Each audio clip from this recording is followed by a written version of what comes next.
The woodpecker. Long times ago, there was a young owl.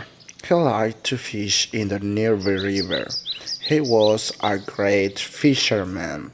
One day, he met a young woman from a family who lived near the river, and he fell in love. They got married. As he fished a lot, his mother-in-law asked him, "Let me go with you fishing." She wanted to know his secret to fishing so much because the owl revered this practice. But when fishing but in the jungle, the woman got lost. She only saw many woodpeckers in the same trees. She only listened to the river song when it stones. That stone come together like arm, and they sound like they caught many fish.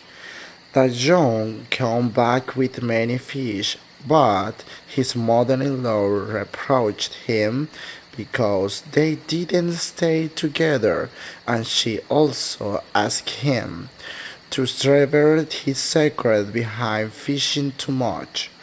The young man didn't answer. Then he became a red-headed woodpecker and flew away to the mountain. The owl community don't kill this kind of bear because it can be the young fisherman. Thank you.